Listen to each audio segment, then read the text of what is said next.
Buenos días a todos. Good morning, everyone. To begin, I want to thank the authorities of the Argentine Rural Society for inviting me here to speak among you. It is an honor to stand in this arena, where, for 136 years, the finest examples of livestock farming have paraded worldwide. But not only that, this podium and this institution have been protagonists in our history. So being here today fills me with pride,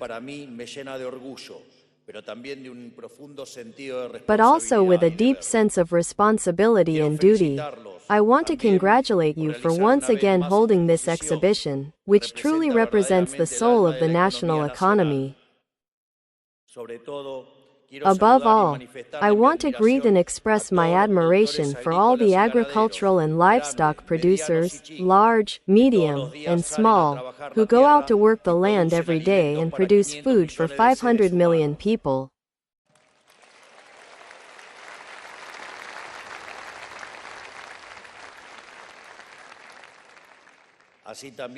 I also take this opportunity to highlight the developers of cutting-edge agricultural technology, which is in demand throughout the world, the creators of the best horses in the world, and the many others who participate in this exhibition.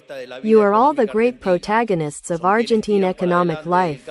You are the ones who pull the country forward, despite the increasingly steep hill, and for that, without a doubt, you deserve to be called heroes.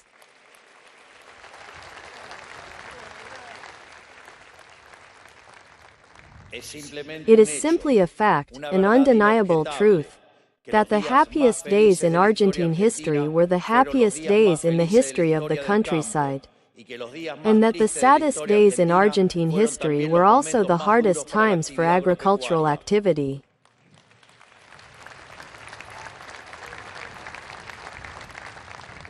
When the Argentine countryside did well, all Argentines did well.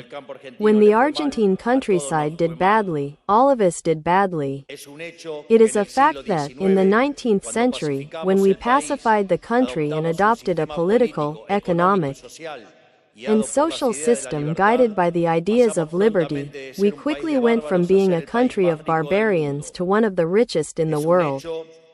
It's a fact that economic expansion was so resounding that we achieved a total gross domestic product greater than the combined total of Brazil, Mexico, Paraguay, and Peru. And if we look at it in per capita terms, we had the highest per capita GDP in the world, even higher than that of the United States.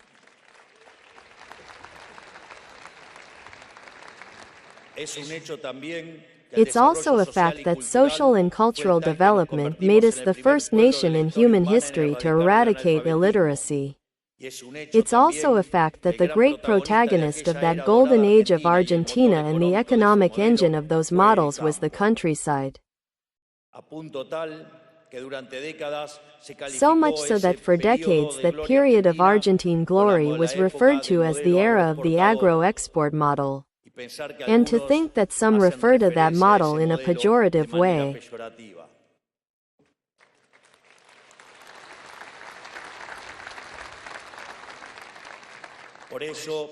Therefore, being here and reading the historic words that watch over the estate is, without a doubt, a source of humility and a reminder that we stand on the shoulders of giants. To cultivate the soil is to serve the country. I can't think of a more appropriate motto for our nation.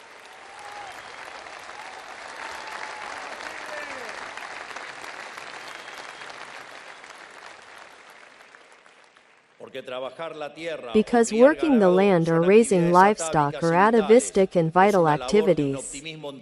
It is a labor of admirable ontological optimism. We are talking about people who, at one point, saw an empty wasteland at the end of the world and said, "Here I can make a life. Here I can make a home."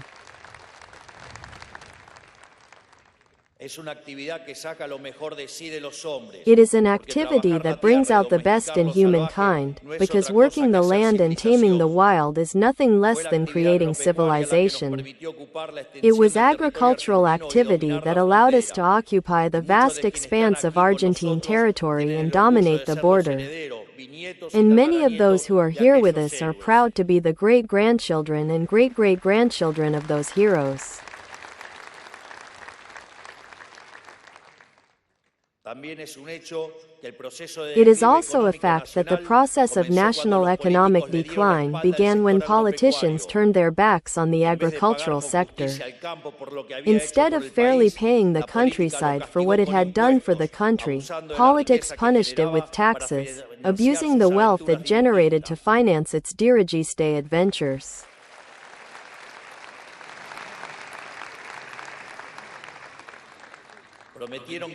They promised that these taxes were for industrializing the country, that industrial sectors had to be helped to compete with imported manufacturing.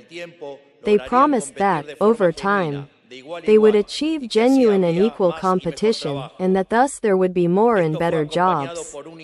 This was accompanied by an incessant process of defamation of the agricultural sector. All of us here were raised and grew up listening to leaders and opinion makers on television decrying agriculture, calling it everything from oligarchs and cipeos to everything in between.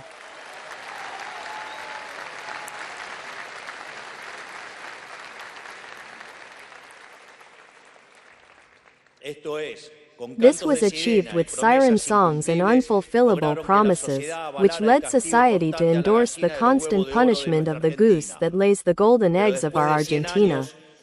But, after 100 years, this sustainable industrialization never fully occurred and was revealed to be a true pipe dream.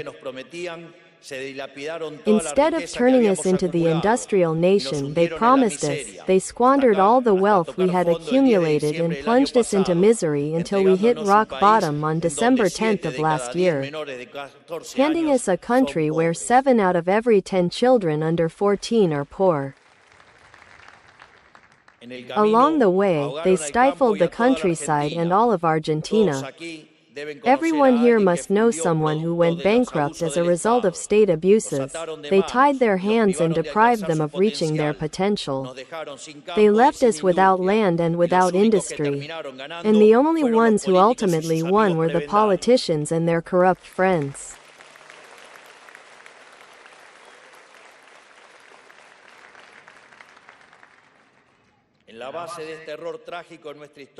At the root of this tragic error in our national history is the fatal arrogance of the leadership.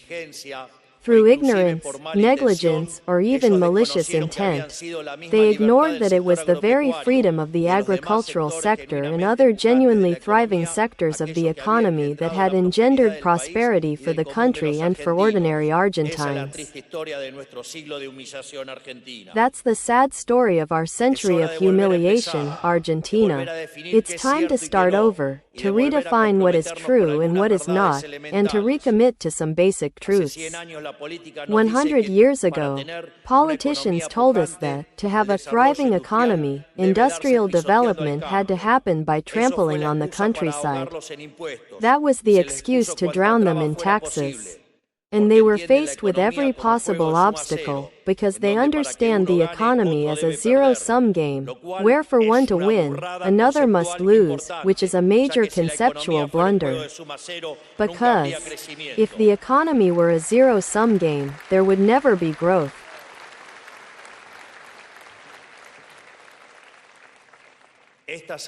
This savagery can only be the product of the mind of a socialist or a lunatic, which is another way of describing socialists.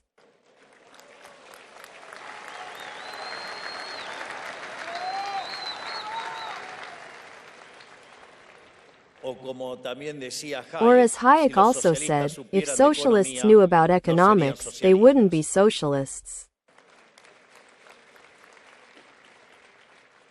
Let's see if you understand once and for all. There is no contradiction between the countryside and industry. The sector has already demonstrated that industrialization and technological innovation are a natural consequence of its development.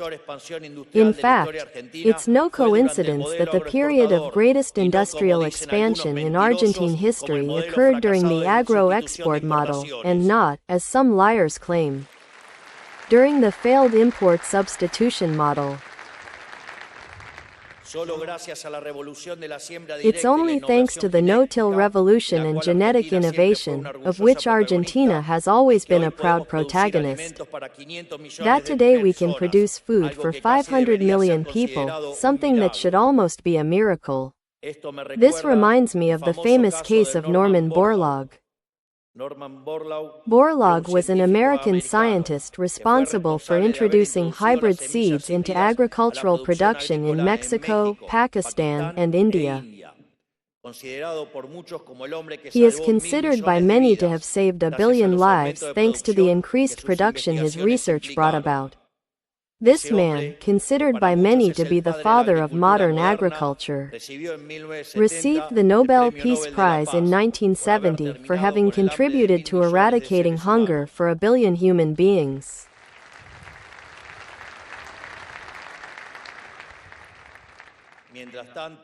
Meanwhile, here in Argentina, some enlightened individuals rant against the technological advances in the countryside and want to return to Precambrian agriculture to feel good about themselves. From an air-conditioned apartment in the heart of Recoleta,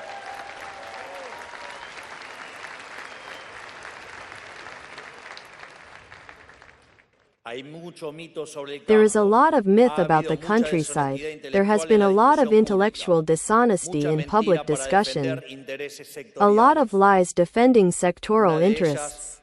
One of them is that agriculture does not generate jobs when, currently, in our country, the agro-industrial sector's share of formal employment is approximately 25%, including the processing of raw materials, trade, and related services. It is also not true that agricultural production is harmful to the environment. And I'll tell you more, even if it were, poverty and hunger are infinitely more harmful.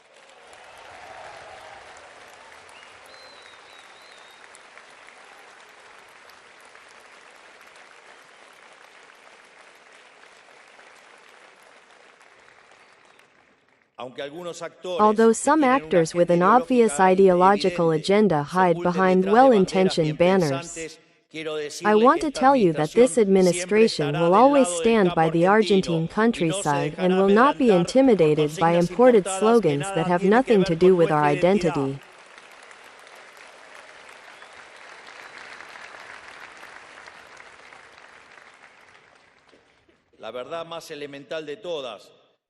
The most basic truth of all, ratified last July 9 in Tucumán,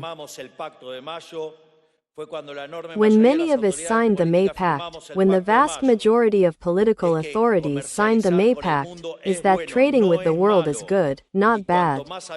And the more open we are to trade, the better off we'll all be, not worse. Trade never bankrupted anyone.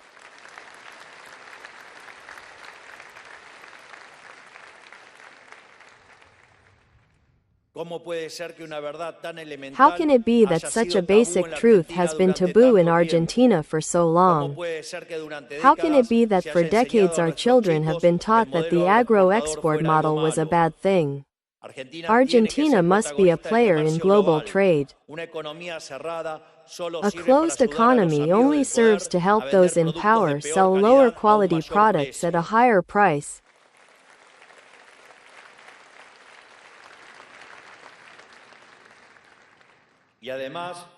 And at the incalculable cost of preventing the development of our activities in competitive mines, blocking the possibility of thousands of well-paying jobs in our country. Free trade, so maligned in Argentina, is the engine of global progress. There is no possibility of growth if we don't open up to trade and if we don't dedicate ourselves to serious competition.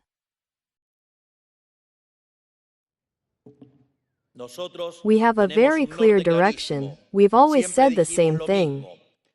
3 years ago during my first campaign, last year when I asked for your vote, and now, 8 months after taking office. We are here to limit the arbitrary power of the government. We are here to free the private sector. We are here to take the suffocating boot of the state off producers.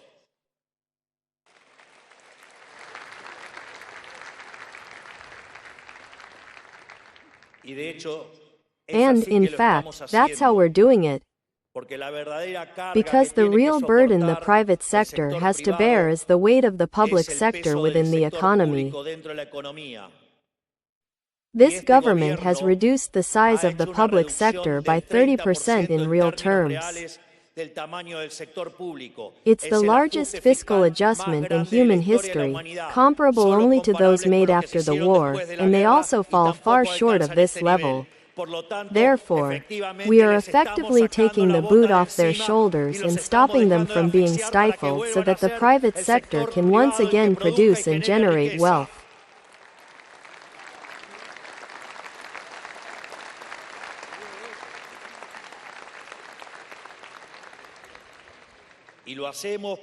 And we are doing this because we understand that entrepreneurs are social benefactors and that, in their pursuit of profit, they benefit society as a whole, because, whether they like it or not, Adam Smith was right.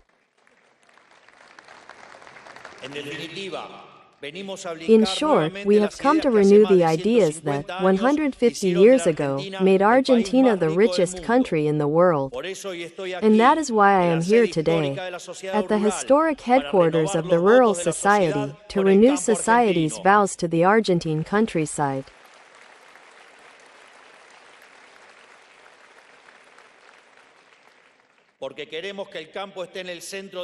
Because we want the countryside to be at the center of this new social contract we are establishing with the Argentine people, just as it was at the center of the social contract that, at the end of the 19th century, made Argentina a world power. But freeing ourselves from this new form of tyranny, which has been the model of the current state, and returning to the path of freedom will take enormous effort and time, because the situation we inherited was too serious for an immediate solution. Just to raise awareness of the challenge we face. In December we were on the brink of what would have been the greatest crisis in Argentine history. In fact, it combined elements of the 3 worst crises Argentina has ever experienced. On the monetary level, we had an imbalance that was double what it was in 1975, a situation that culminated in the so-called Rodrigazo. Within the central bank's balance sheet, the institution was completely bankrupt. In fact, the loss we had to acknowledge throughout this year was the equivalent of $45 billion, due to the disasters wrought by the previous administration. Furthermore, on the social front, we had indicators that were worse than those of 2001, within a framework of twin deficits of 17 percentage points of GDP, a treasury deficit of 7% of GDP and a quasi-fiscal deficit of 10% of GDP, which put us on the brink of hyperinflation. In fact, some intellectually dishonest people deny that this was happening. However, in December, wholesale inflation reached 54% monthly, which, in annualized terms, is equivalent to 17,000% annually. After 6 months, wholesale inflation for the last month was 2.7%. That is, 35% annualized. This means that this administration has lowered inflation from 17,000% to 35%. That is to say, there's still a lot left to do, but we've done a lot.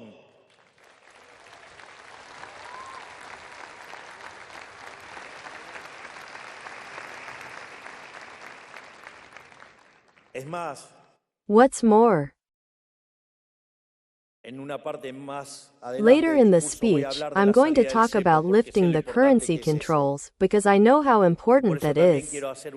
That's why I also want to make an additional note. The 2.7% inflation we've had in wholesalers, if you subtract the devaluation rate agreed upon by the central bank's policy, which is 2%, would bring inflation to 0.7%. In other words, true inflation in Argentina is currently running at 8% annually and will continue to decline.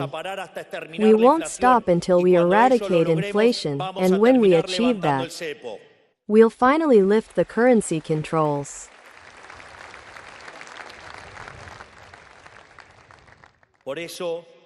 That's why I want to pause to be clear with you about this. We're serious. We're willing to make profound changes. We've clearly demonstrated this in these first 8 months, because what we want to change is this impoverishing model of the country. And for the new model to be successful, it must, above all, be sustainable. There's no point in making changes that can't be sustained over time. We've already experienced this, governments rushing to provide solutions they can't sustain, and they end up causing worse damage than they started with. When the starting point is catastrophic, like ours, achieving sustainability takes time. To say otherwise is to lie to you, and I didn't come here to lie to you. I came here to tell you the truth, because I prefer a hard truth to a comfortable lie.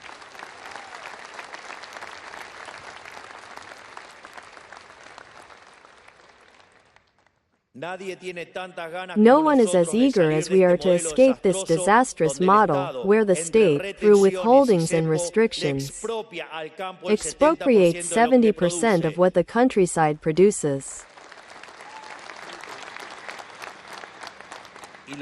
And I repeat, no one is as eager as we are, and I in particular, to escape this disastrous model, where the state, through withholdings and restrictions, expropriates 70% of what the countryside produces. This will end once and for all.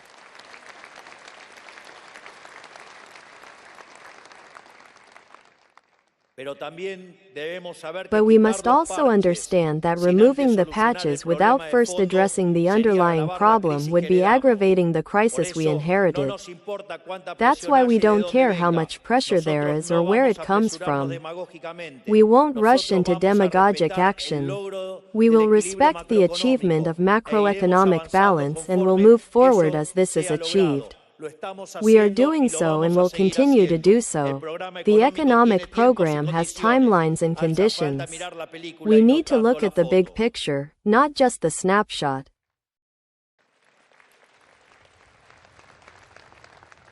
In the meantime, until we can resolve the heavy burdens the agricultural sector bears, we will continue to advance relentlessly on our agenda of deregulation and trade liberalization. We eliminated discretionary import controls. The era of bureaucrats handpicking who imported what and when is over. We eliminated regulations that distort foreign trade, such as the supermarket law and the supply law. We eliminated the resolution that prohibited the export of 7 cuts of meat. We lowered tariffs on herbicides and eliminated key tariffs to lower the cost of fertilizers, which reduced the price of these inputs. For example, the price of urea fell from $830 on February 15 to $588 today. We are opening international markets for our agricultural products and derivatives. We succeeded in getting China to reduce tariffs on 143 Argentine agro-industrial products, and we expanded the supply of foot and mouth disease vaccines so that 200,000 cattle producers no longer depend on a single laboratory and can access cheaper vaccines.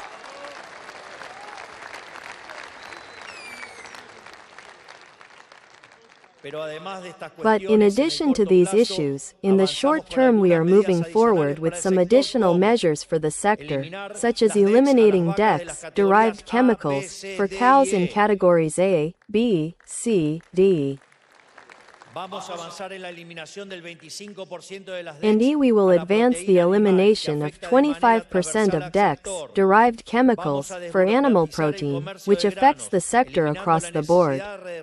We will streamline grain trading, eliminating the need to register with the RUCA, National Agricultural Development Commission.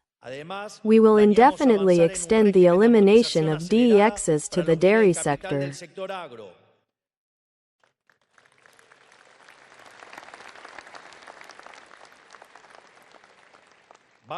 In addition, we plan to advance an accelerated amortization regime for capital goods in the agricultural sector.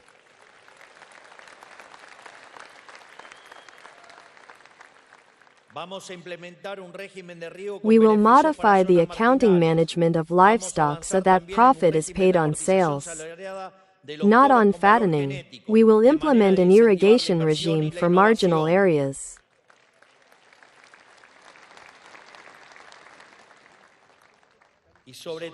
We will also advance an accelerated amortization regime for bulls with genetic value to incentivize innovation and investment. And, above all, we are achieving the most important objective of all: ending inflation and cleaning up the central bank's balance sheet, thus putting an end to inflation, currency controls, and exchange rate unpredictability once and for all. In this sense, I want to show how I'm keeping my word and how I will continue to keep it, with some issues that sometimes go unnoticed, but which dear Nicholas doesn't miss, and he knows and sees them. We said we were going to eliminate the currency controls. Every day we eliminate regulations. We pay for only 15% of imports. Today, we pay for 80% of imports, and every day we're closer to lifting the currency controls. We said fiscal balance was necessary, and we adjusted the public sector. In 1 month, we achieved financial balance, even while paying off debt.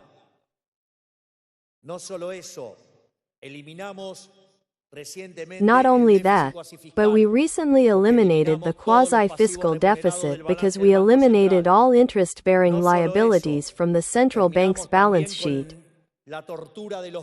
We also ended the torture of puts, so that no one can run and slip in a one-day currency run, the equivalent of $2 billion.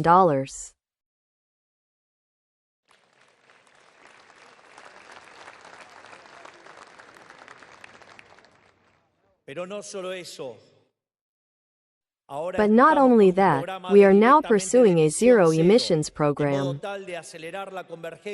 thereby accelerating the convergence of inflation toward the exchange rate target. Then, we will lower the exchange rate target, and once inflation approaches 0%,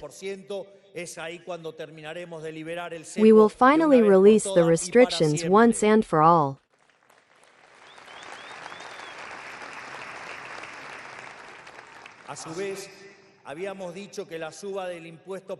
Furthermore, we had said that the increase in the country tax was absolutely temporary, and in September we will lower it to 7.5% and eliminate it in December.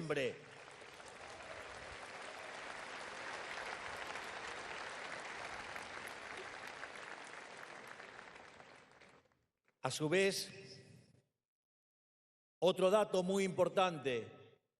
Another very important fact: throughout the discussion of the Basic Law, there was enormous pressure to share the withholdings. However, we remained stoic. We didn't give in an inch. And the withholdings remain in the hands of the national executive branch, so they can be eliminated. And that is my commitment.